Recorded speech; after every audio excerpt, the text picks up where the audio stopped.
สบายดีเนาะสบายดีหมู่เพื่อนสุคนเนาะมื้อนี้เฮาสิพาทุกคนมาเขาเอิ้นว่ามาสร้างตารางใน Excel นั่นเองเนาะสำหรับ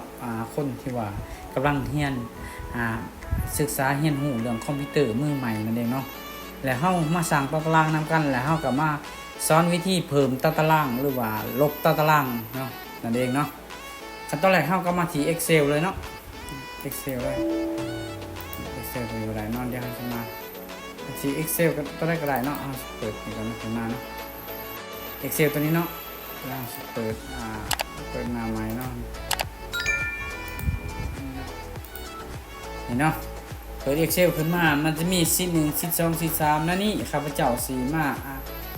แนะนำทุกคนสอนสร้างตารางเองแล้วก็ลบตารางออกมาคอมพิวเตอร์เฮาก็สร้างเนาะสมมุติว่าเฮาสิสร้าง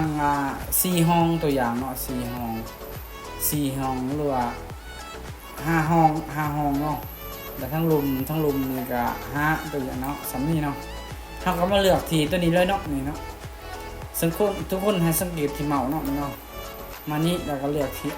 โบเดอร์เนาะนี่เนาะมันจะได้ตารางแบบนี้เนาะบางคนว่าช่วงนั้นเฮาอยากเพิ่มเด้ตัวอย่างเฮาสิเพิ่มเนาะสิเพิ่มเฮาสิไม้สีเนาะสิเพิ่มวางนี้เนาะสิเพิ่มให้มันเป็นตัวนี้มันมีแต่5ห้องเฮาสิเพิ่มเป็น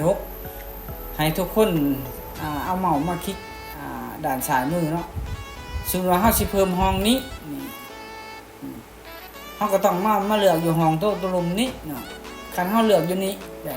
ตัวนี้หันห้องสีนี่ตัวนี้มันสิลงอยู่ลุมเดียวข้าพเจ้าสิเพิ่มลงบนเนาะสิเพิ่มเนาะเพิ่มวางนี้เนาะคลิกขวาเนาะคลิกขวาแล้วก็เลือก insert นี่เนาะนี่เนาะตัวสีเหลืองนี่มันจะลงอยู่ลุมเนาะคันเฮาสิเพิ่มให้ตัวสีเหลืองอยู่เทิงสิว่าห้องตัวนี้อยู่เทิงเฮาต้องมาติ๊กอยู่ลุมนี้คลิกขวาแล้วก็ insert นี่เนาะนี่มันจะได้ห้องตัวที่2ขึ้นมาเนาะหลังจากนั้นเฮาเพิ่มตารางแล้วเฮาสิเพิ่มเบิ่งนี่คือกันเบิ่งเทิงเนาะเบิ่งลุมแล้วเพิ่มเบิ่งเทิงเฮา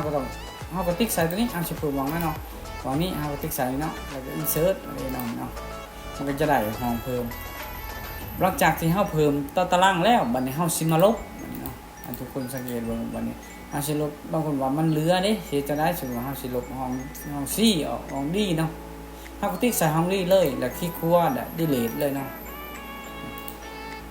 เฮาสิลบทั้งลุมนี่ก็คือกันเนาะลบทั้งลุมคือกันเฮาทาสีใส่ก็ส่วนสุด